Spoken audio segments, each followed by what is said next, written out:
Hey folks, it's Chris. Welcome to my channel. I am a personal finance nerd, and a couple of the YouTube channels that I really like are Dave Ramsey and Brian Preston, aka the Money Guy. Now, if you're familiar with their respective channels, you'll know that Dave Ramsey has his 7 baby steps, while Brian Preston, or the Money Guy, has his financial order of operations, or the FOO.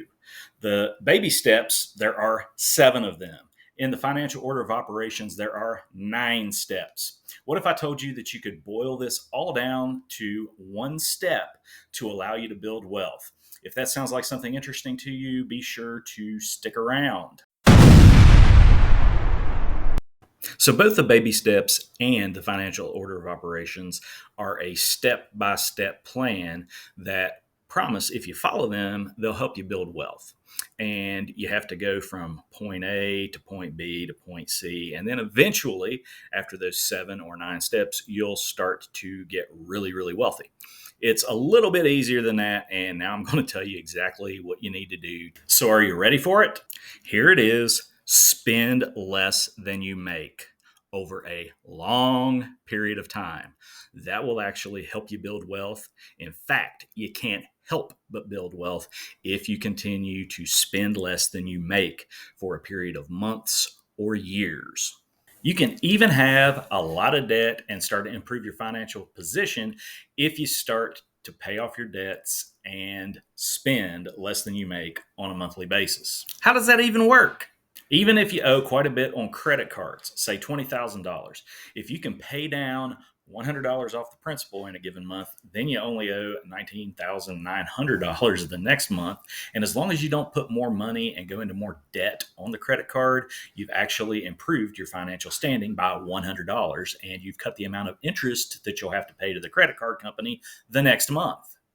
Paying down any debt is going to improve your financial situation. It's going to increase your net worth, regardless of whether that is a 15 or 20% credit card or a 2.5% mortgage or a student loan. It doesn't matter, because the lower the balance, the more difference is going to be between your assets on the one hand and your liabilities on the other.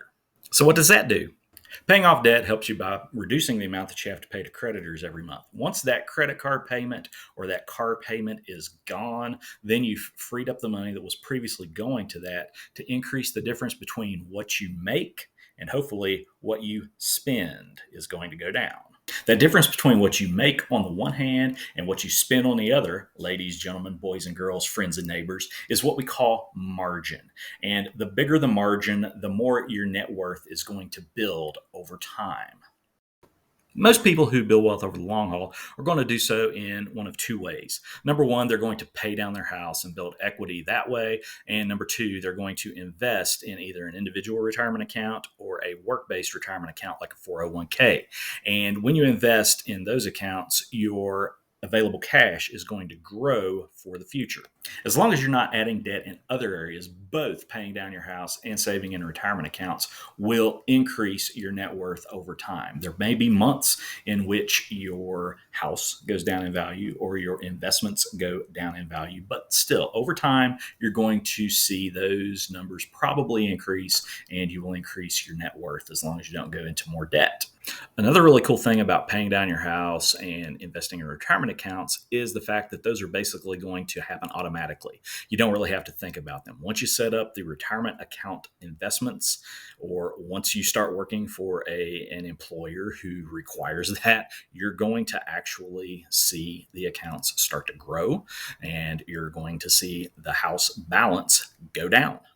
While building home equity and investing in retirement accounts might seem like they are monthly bills, they actually help you build wealth because they are investments into the future. And typically, they're going to grow over time. And in that way, you're spending less than you actually make every month. at least you're spending less on things that don't build your wealth over time, like cars or credit card purchases of things like clothes or designer handbags or things like that. I'm not going to argue with the results that Dave Ramsey and Brian Preston have had for a lot of people. The financial order of operations or the seven baby steps, they have led to a lot of success. But at their core, the one rule that rules them all is the idea that you need to spend less than your income over a long period of time. If you continue to spend more than you make, you are absolutely never going to get ahead financially. You are never going to build wealth. You have to spend less than your income. Keep in mind that it doesn't have to be an every month thing. Just over the course of a year, you need to make more than you spend. There are many people out there who have uneven incomes. My wife, for example, works as a teacher. She has a 10-month contract. Therefore, no income rolls in during the months of June and July. And she needs to, or we need to as a family, put a little bit back and have a cushion for those months when we don't have income, so that over the course of the year, we are actually spending less than we make totally.